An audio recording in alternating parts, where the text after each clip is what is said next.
के लोगों का इंसाफ पर तो थोड़ा बहुत विश्वास बचा हुआ था, 1-8% वो भी खत्म हो जाएगा, भले खत्म होने के करीब आ चुका। फिर 1991 का जो कानून है उसकी अहमियत क्या रही? या तो आप सीधा सीधा कह दें कि सुप्रीम पार्लियामेंट का जो कानून है हम उसको रद्द करते हैं और उसके बाद जो मनमानी करें। ये जो हो रहा है ये तमाशा हो रहा है मुल्क के साथ। कब तक ये सियासी लोग और ऐसे नफरत फैलाने वाले लोग अपनी दाल रोटी चलाने के लिए, अपनी दुकान चलाने के लिए मजहब के नाम पर गिरते रहेंगे और मुसलमानों के मजहबी मकामात को निशाना बनाते रहेंगे।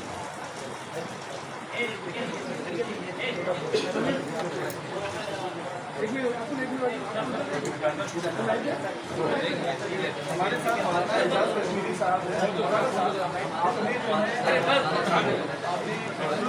तकरीरें की काफी ज्यादा जी हाँ क्या कहना चाहते हैं? आपको क्या आपने कहा कि मुसलमान है, अमेरिका तो गायब हो जाते हैं या कुर्बान हो जाते हैं, उसको एग्रेसिव नहीं कहते हैं। हम अपनी शहादत के लिए तैयार हैं। हम किसी को मारने की बात नहीं कर रहे हैं, हम अपनी कुर्बानी देने के लिए तैयार हैं। आपको क्या चाहिए? हमसे हमारी जान की कुर्बानी चाहिए। संभल में साथ तो शहीद हो गए ना, वैसे हम और शहादत देने के तैयार हैं। हम किसी को मारने नहीं जा रहे हैं, मगर हमें अगर कोई कुर्बान करना चाहे तो अपने ख्वाजा के हिंदुस्तान के लिए, ख्वाजा के शहर के लिए, ख्वाजा के मुल्क के लिए, अजमेर के लिए और संभल जैसे दूसरे मुकद्दस मकामात के लिए अपनी शहादत के लिए तैयार है। लेकिन अब बाबरी मस्जिद की तरह किसी मस्जिद पर समझौता करने के तैयार नहीं है।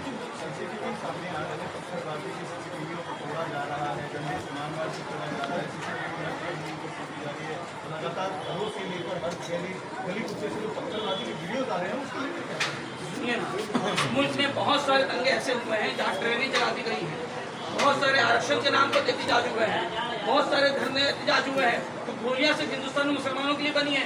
अगर कोई शरारत कर रहा था तो रबड़ की गोली इस्तेमाल की जा सकती थी, लाठीचार्ज किया जा सकता था, पहले से विश्वास में लेकर काम किया जा सकता था।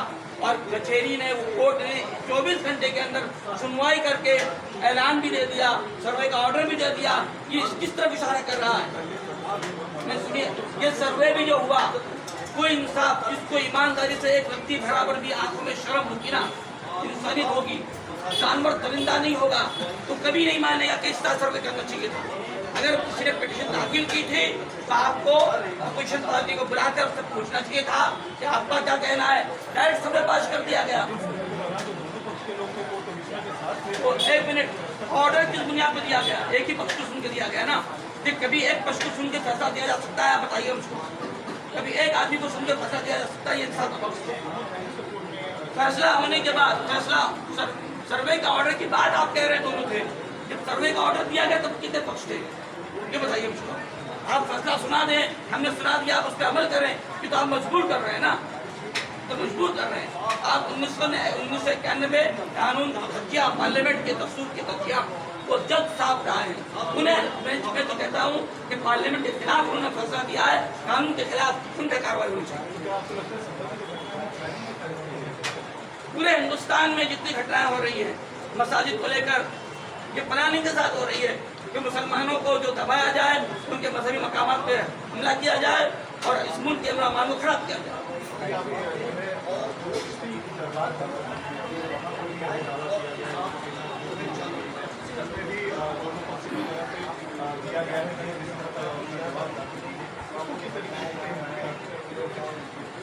ये दुआया महफिल है, आप लोग इसका नाम दे सकते हैं।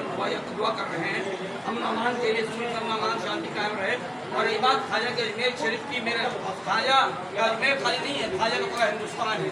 और ख्वाजा को सिर्फ हिंदुस्तान का नहीं, दुनिया का हर 51% शहरी ईमानदार पसंद करता है, समझे। और ये फैसला देकर, तो ये कहकर जो हिंदुस्तान के चेहरे पे जमहूरियत का निकाम था ना, इस अदालत ने, इस कोर्ट ने वो नकाब उठा के फेंक दिया है दुनिया के सामने। हिंदुस्तान में जमहूरियत के नाम खाली नाम के लिए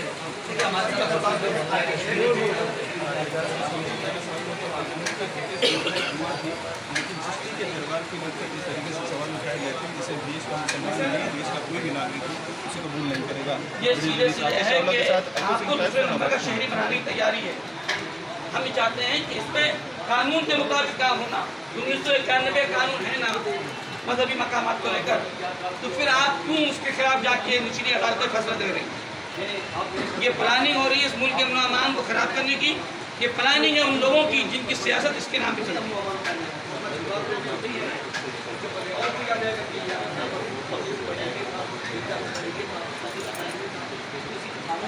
मैं कहना चाहिए बल्कि वो जज साहब जो है जिन्होंने फैसला दिया है 1991 का जो वर्शिप एक्ट कानून है उसके खिलाफ जाकर उन्होंने फैसला दिया, उन पर कानूनी कार्रवाई होनी चाहिए। पार्लियामेंट के खिलाफ जाकर कानून के खिलाफ फैसला दिया। वो कानून किस लिए बनाया गया था? इसलिए बनाया गया था कि इस मुल्क में दोबारा मजहबी मकामात को लेकर कोई फितना फसाद ना हो, इसलिए बनाया गया था। लेकिन काशी, मथुरा, संभल, अब अजमेर, ये सियासी खेल खेला जा रहा है। अगर इससे बाज नहीं आएंगे तो इससे मुल्क को नुकसान होगा, इसके अमनामान को नुकसान होगा।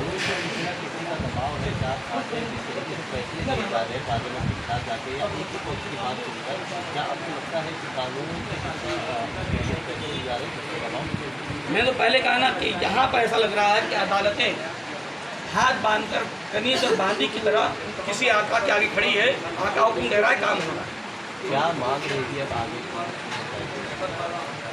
देखिए, हम किसी भी सूरत में एक बाबरी मस्जिद के मसले पर समझौता कर चुका है, मुसलमान सब्र कर चुका है, समझौता ने सब्र कर चुका है। लेकिन अब अगर कोई सोचे सब्र करेगा तो हम सब्र करेंगे, अपनी शहादत के लिए हम तैयार। नहीं, हम ये नहीं कह रहे कि हम किसको मान नहीं जा रहे हैं। आपने जो सवाल किया है, नहीं, हम वो नहीं करना चाहे ना, वो करेंगे।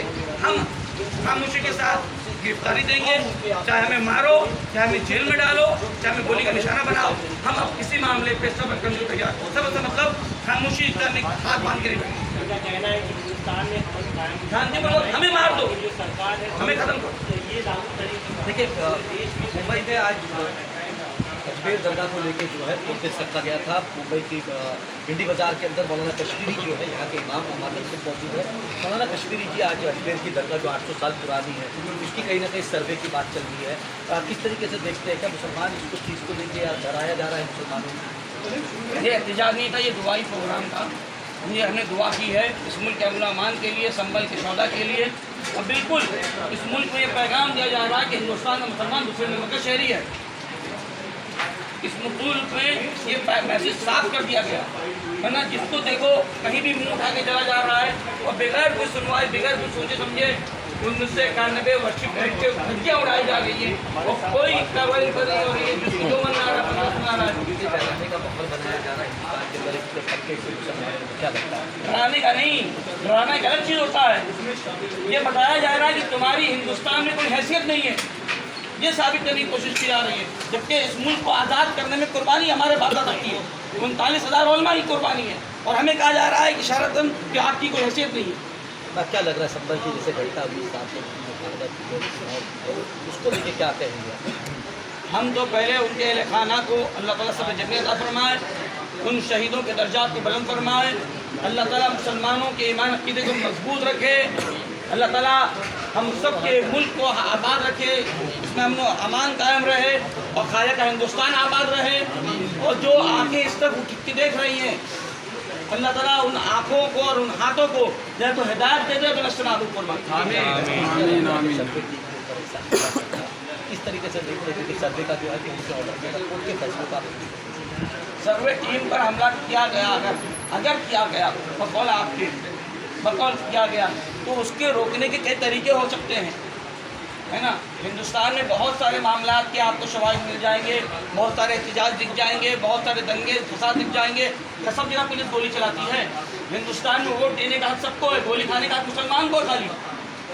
तो सिर्फ मुसलमानों को निशाना बनाना और सर्वे का जो फैसला जिन जज साहब ने दिया है ना, क्या वो उनके आंखों पे पट्टी पड़ी थी और कान में आवाज़ नहीं जा रही थी, जबान बंद थी, उनको नहीं दिख रहा था कि 1991 कानून क्या है। और अगर देना था तो पहले सामने वाले पक्ष को बुला के उसकी भी सुनते। कोई इंसाफ पसंद शहरी दुनिया में कोई ये कबूल करेगा कि आप मेरे खिलाफ कोर्ट में जाए और बगैर मेरी बात सुने आप मेरे खिलाफ फैसला सुना के जाए और सर्वे का ऑर्डर दे दे? ये तो सीधा सीधा नाइंसाफी है, जुल्म है। क्या लगता है कोर्ट के फैसले को लेकर क्या नाराजगी लगती है कोर्ट के ऊपर? मैं पहले कहा फिर कहता हूँ, ऐसा लगता है विश्वास तो कम हो चुका था बाबरी मस्जिद के फैसले के बाद, अब यकीन भी खत्म होता जा रहा है, बल्कि खत्म हो चुका है। और ऐसा लगता है कोर्ट जो है वो किसी के आगे हाथ बांधे और कनीज की तरह गुलाम की तरह खड़े। अब क्या लगता है अगर ये सर्वे की बात हुई है, शरीफ की संभल का जो मामला है, उसके ऊपर रोक लगा दी गई। किस तरीके से देखते हैं आपने तमाम चीज़ों को, क्या लग रहा है ये तमाम चीज़ें जो है सियासी को क्या सियासी एजेंडा मानते हैं कि क्या सियासी एजेंडा है? बिल्कुल सियासी एजेंडा है। जितनी जो सरकारें चल रही हैं इस वक्त हिंदुस्तान में, उनके पास इसके सब मामला ही नहीं है हिंदू मुस्लिम ये करना है उनको, इसलिए सियासी एजेंडा है। और रही बात बाबरी मस्जिद के मामले पर, तो मुसलमान सब्र से काम ले चुका है, अब किसी मसले पर सब्र नहीं कर पा रहे। ठीक है, हमारे कुछ लोग गौर किया, क्या लगता है क्या ये मसले को किस तरीके से देखते हैं आप? जा रहा है और मुंबई की जो कार्रवाई की सबसे पहले तो मैं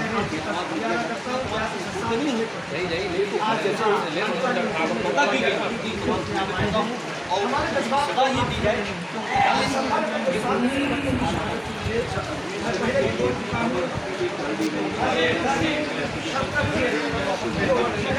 बेटा दोनों मिलकर के जैसे लगता है उन लोगों ने वो सर्वे माफिया बनी, वो जगह जगह पहुंच करके फसलों का सर्वे करवा के नाम पर जिस तरीके से मुसलमानों को खौफ में मुब्तला कर रहे हैं। मैं ये जानता हूँ, आपके चैनल द्वारा ये कह भी रहा हूँ कि जो भी मामला थे वो मुसलमानों को सिर्फ खौफ में मुब्तला करने के लिए ये गेम प्लानिंग है। उत्तरबाजी को किस तरीके से देखते हैं? उत्तरबाजी भी तो वहाँ पर है आप और वहाँ पर आप लोगों से आप तो ये कह रहे हैं कि पत्थरबाजी, लेकिन जब वो लोग सर्वे टीम आ रही थी, आप जिस अंदाज में देख रहे थे वो आ रहे थे नारेबाजी करते हुए इश्तिहार आप वो नहीं देते, वो तो एक हमला आवर की तरह आ रहे थे, जिससे लग रहा था कि वो मस्जिद को शहीद करने के लिए खुद आए हुए।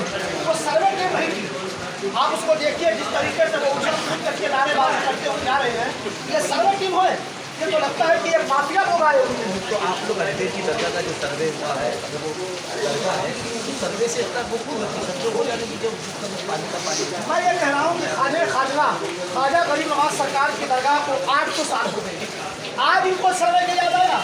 800 साल तक कहाँ इनके माँ बाप मर गए थे क्या? इन्हें उस वक्त नहीं याद आया था कि ये गरीब नवाज सरकार के दरबार है? वो तो एक मुकद्दस आस्था है जहाँ हिंदू मुस्लिम सिख ईसाई सब जाते हैं। ये सर्वे के नाम पर सिर्फ और सिर्फ अजमत गरीब नवाज और वहाँ के रोज़े को कि यह जज्बात में मजबूर करने की कोशिश है। ये नाकाम हो जाएंगे, इनका कुछ भी हासिल होने वाला नहीं है।